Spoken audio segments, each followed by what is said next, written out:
এরপরের প্রশ্নটি দেখতে পাচ্ছি মাহিয়া তাসনিম প্রিয়া, আপনি করেছেন শিক্ষা প্রতিষ্ঠান বন্ধ থাকায় পড়ালেখা হচ্ছে না, তাই ডিপ্রেশনে পড়ে যাচ্ছি। এই হতাশা কাটানোর জন্য ইসলামের দৃষ্টিতে করণীয় কি? বোন মাহিয়া, এটি একটি সুবর্ণ সুযোগ। স্কুল কলেজ এবং শিক্ষা প্রতিষ্ঠান বন্ধ আছে, এ সময় আমরা বাসা বাড়িতে চাইলে আমাদের নলেজকে বিল্ড আপ করতে পারি, উন্নত করতে পারি, সমৃদ্ধ করতে পারি। আমরা চাইলে এই সময়টাতে, বিশেষ করে আমি অনেকেরই বলি এবং এই লাইভে আমরা একাধিকবার বলেছি যে কোরআনে কারিমকে বুঝে পড়া এটা অত্যন্ত গুরুত্বপূর্ণ একটি ব্যাপার। আপনি যখন কোরআনকে বুঝে পড়তে পারবেন তখন আপনি যে স্বাদ পাবেন সে স্বাদ বর্ণনা করে বোঝানো কঠিন।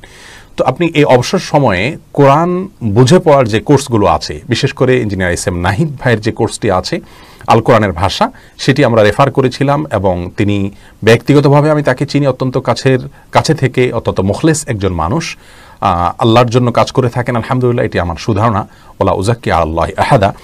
তো তার এর বাইরে আমাদের একজন ছোট ভাই আছেন মুফতি আবদুল্লাহ মাসুম, তার একটা প্রোগ্রাম আছে নুরুল কোরআন নামে, প্রফেসর মুখতার আহমদের একটা আছে তারবিয়া ইনস্টিটিউট নামে, এরকম আরও অনেকে আছে, মহিউদ্দিন ফারুকি ভাই আছেন, আরও অনেকে কাজ করছেন। এই সমস্ত ওলামা একরামের এই কোর্সগুলো অনলাইনে এই সুযোগে আপনারা খুব সিরিয়াসলি যদি শিখে ফেলেন এবং সেগুলো সম্পন্ন করেন, ইনশাআল্লাহ আপনার এই শিক্ষা প্রতিষ্ঠান বন্ধ থাকার সময়টাকে অনেক বড় অর্জনে আপনি পরিণত করতে পারবেন। মুশকিল হলো আমাদের অবসর সময়গুলো নষ্ট করে ফেলে শয়তান, কারণ আমাদের সেটার জন্য কোনো প্ল্যান থাকে না। যেহেতু কোনো সুনির্দিষ্ট কাজের প্রেশার নাই, পড়াশোনার প্রেশার নাই, তাহলে আমরা নিজেদেরকে ব্যস্ত করে রাখতে পারি। আসুন্নাহ ফাউন্ডেশন এই জন্য শিক্ষার্থীদেরকে ব্যস্ত করে রাখার জন্য, ভালো কিছু দেওয়ার জন্য অবসর সময় সিরাত পাঠ প্রতিযোগিতার আয়োজন করেছিল 2020 সালে। ইনশাআল্লাহ কোরবানি ঈদের পরপরই আমরা শুরু করতে যাচ্ছি নতুন একটি প্রতিযোগিতা, সেটি হলো ইসলামী আকিদার উপরে। সেটার উপরে ইনশাআল্লাহ বিদিনিল্লাহ আব্দুল্লাহ জাহাঙ্গীর রহমানের রচিত ইসলামী আকিদা বইয়ের উপরে একটা বড় ধরনের প্রতিযোগিতা আমরা অ্যারেঞ্জ করতে চাচ্ছি। এই জাতীয় ভালো কাজ আরও অনেকগুলো হয়ে থাকে, সেগুলোতে সম্পৃক্ত হয়ে থাকলে আপনার সময়টা ভালোভাবে কাটবে, ডিপ্রেশনে ভুগবেন না। আজকাল আমাদের এত বেশি সময় যে সময় কাটাবার জন্য আমরা আলেমদের কাছ থেকে পরামর্শ নেই যে কিভাবে সময় কাটাবো, সময় কাটানোর জন্য কিছু দেন। সাহাবা ইকরাম রিদওয়ানুল্লাহি তাআলা আজমাইন, তারা নবী আকরাম সাল্লাল্লাহু আলাইহি সাল্লামের বাতানো আমলগুলো করতে করতে এত বেশি তাদের উপরে প্রেশার হয়ে যেত যে তারা কোনো সময়ই পেতেন না। এই জন্য কোনো কোনো সাহাবী এসে বলতেন, ইয়া রাসূলুল্লাহ, ইসলামের সমস্ত বিধিবিধানগুলো কাদ কাসুরা আলাইয়া, আমার কাছে অনেক বেশি হয়ে গেছে, আপনি আমার জন্য সংক্ষেপ করে দেন।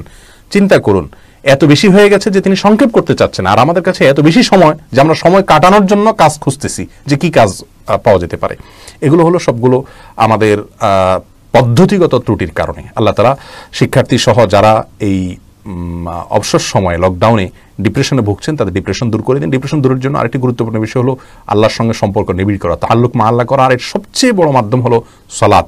আপনি অন্য সময় সালাত হুলস্থুল করে পড়েন, এই সময়টাতে খুব ধীরে ধীরে পড়ুন, সুন্নাতগুলো এবং নফলগুলোকে খুব ইহতিমামের সাথে আদায় করুন, গুরুত্বের সাথে আদায় করুন এবং আল্লাহর সাথে একটু কথা বলুন। নির্জনে আধা ঘন্টা 10 মিনিট করে প্রতিদিন কথা বলুন, আপনার সুবিধা অসুবিধাগুলো, আপনার অপরাধগুলোর কথা। আপনি সময় কাটানোর জন্য যদি ভালো করে পরিকল্পনা করেন, ইনশাআল্লাহ বিইذনিল্লাহ ডিপ্রেশন আসার সুযোগই পাবে না। আল্লাহ তাআলা তৌফিক দান করুন।